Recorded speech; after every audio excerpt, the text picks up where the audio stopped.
Everyone, welcome back to another video. So आज हमने पढ़ना है डाइजेस्टिव ग्लैंड्स क्या होते हैं। Digestive glands are a special structure in living body. जो डाइजेस्टिव ग्लैंड स्पेशल स्ट्रक्चर है लिविंग बॉडीज के अंदर, which are concern with secretion of specific substance in a body. Glands एक स्पेशल स्ट्रक्चर है living gland का, और ये concern करता है सिक्रीशन के साथ स्पेशल सब्सटेंस होता है हमारी बॉडी के अंदर in the body. Salivary glands, gastric glands, liver and pancreas are the digestive glands इन्हें कहा जाता है। तो फर्स्ट हमें बताया है सैलिवरी ग्लैंड्स क्या होता है। जो सलाइवरी ग्लैंड्स होता है वो सिक्रीट करता है लिक्विड की तरह, जैसे स्टमक में गैस्ट्रिक जूस को किया जाता है, और स्मॉल इंटेस्टाइन में बाइल, गॉल ब्लैडर में भी एक जूस को सिक्रीट किया जाता है। इसी तरह माउथ के अंदर, और इसी तरह सैलिवरी ग्लैंड में एक लिक्विड सिक्रीट किया जाए जिसे हम सलाइवा कहते हैं इन द ओरल कैविटी, मुंह के अंदर, ताकि हम कोई भी चीज़ को चबाने वगैरह को वो हमारे सलाइवा यानी लिक्विड के साथ मिल जाती है और हमारी जो खुराक उसे नरम कर देती है। सलाइवा कंटेन्स एंजाइम, जो सलाइवा है इसके अंदर भी लिक्विड जो होता है इसके अंदर एंजाइम्स होते हैं जो which speed up to digestion process in oral cavity. इनके एंजाइम्स इनके अंदर ये होते हैं, वो ये काम करते हैं, स्पीड अप करते हैं, यानी हमारे खुराक को नरम करने में और हजम करवाने में, मुंह के अंदर खुराक को नरम करने में और स्टमक के अंदर खुराक को हजम करवाने। Gastric gland secrete gastric juice, और जो गैस्ट्रिक ग्लैंड्स और सिक्रीट गैस्ट्रिक जूस करते हैं स्टमक के अंदर इसलिए करते हैं जितनी भी डाइजेशन खुराक को डाइजेस्ट करें और इसको ब्रेक डाउन करें। इसी तरह liver is a gland, liver भी एक ग्लैंड है जो प्रोड्यूस करता है बाइल। लिवर जो है बाइल प्रोड्यूस करता है, और ये बाइल स्टोर कहाँ होता है, गॉल ब्लैडर में होता है। ये एंटर्स करता है फर्स्ट पार्ट ऑफ पहले पार्ट में जो एंटर होता है स्मॉल इंटेस्टाइन कहते हैं, through the bile duct liquid के जरिए ये स्मॉल इंटेस्टाइन में एंटर होता है, और bile along with other enzymes help in the digestion of fats. ये हेल्प करते हैं डाइजेशन ऑफ फैट्स के। पेनक्रियास प्रोड्यूस करते हैं पेनक्रेटिक जूस, ये क्या करते हैं, विच enter the first part of, ये भी एंटर होते हैं स्मॉल इंटेस्टाइन में through the pancreatic juice. And pancreatic juice जो है कंटेन करते हैं एंजाइम्स को कि डाइजेस्ट कराएं फूड को मुकम्मल तौर पे, फूड कम्प्लीटली।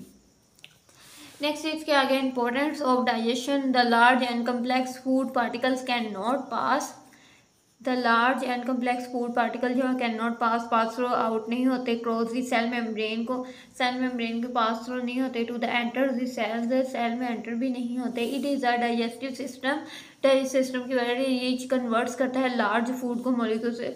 जो डाइजेस्टिव सिस्टम है जो लार्ज फूड मॉलिक्यूल्स का कन्वर्ट करता है कि छोटी पार्टिकल्स में कन्वर्ट हो जाए, विच कैन डिफ्यूज़ कर देता है सेल्स को कि वो क्रॉस कर सकें सेल मेम्ब्रेन को, जिनमें पाया जाता है starch, protein and fats are food consisting of complex molecule. Digestive system जो है कन्वर्ट्स किस में, स्टार्च में और सिंपल शुगर में, प्रोटीन्स में into amino acid and fats into fatty acid and glycerol. नीचे सब्सटेंस उन्होंने बताया हाइड्रेशन स्मॉल इंटेस्टाइन में कैसे होती है। ये सब्सटेंस बताएं कार्बोहाइड्रेट्स में amylase acts on starch, maltose and maltase acts on maltose, glucose products इनमें होते हैं secretes acts on sucrose and glucose and fructose, proteases, amino acid, lipids and fatty acid and glycerol। तो ये था, ये digestion का process ये होता है कि जितने भी हमारे स्टमक में डाइजेशन जो है प्रोसेस है लार्ज पार्टिकल को स्मॉल करती है, और स्मॉल से जो माउथ में होता है वो एक सैलिवरी ग्लैंड्स के तौर पे एक सिक्रीट करता है, उसे लिक्विड स्लीव से सलाइवा कहते हैं। सलाइवा जो होता है वो हमारी फूड को ग्राइंड करने में हेल्प आउट करता है, यानी जितने भी हैं सॉफ्ट से खुराक को कर देता है। नेक्स्ट वो फिर फैट नेक से जाता है ओसोफेगस, और ओसोफेगस से जाता है स्टमक में। स्टमक से जाने के बाद वो हमारे फूड को स्टमक में लिवर में जो होता है वो बाइल होता है। लिवर में उन्होंने बताया ग्लैंड उसे हम बाइल कहते हैं, जबकि एक गैस्ट्रिक ग्लैंड होता है वो सिक्रीट करता है गैस्ट्रिक जूस को स्टमक के अंदर, ताकि जितने भी हमारे अपना फूड या खुराक हमारे स्टमक के अंदर गई है उसे ब्रेक डाउन कर सके। उनमें भी एंजाइम होते हैं ताकि वो ब्रेक डाउन हमारे फूड को करवा के, और उनमें एक हाइड्रोक्लोरिक एसिड होता है वो हमारे जम्स को किल करता है, और वो आगे ट्रांसफर हो जाते हैं, फिर जाते हैं स्मॉल इंटेस्टाइन में। स्मॉल इंटेस्टाइन से वो जाते हैं फूड जो है वो लार्ज इंटेस्टाइन में, और जो हमारा फूड जो ब्रेक डाउन होता है वो फिर वो ऑब्जॉर्व कर लेता है ब्लड, और जिस पार्ट को ज़रूरत होती है उस पार्ट में वो अपनी जगह पे चले जाता है।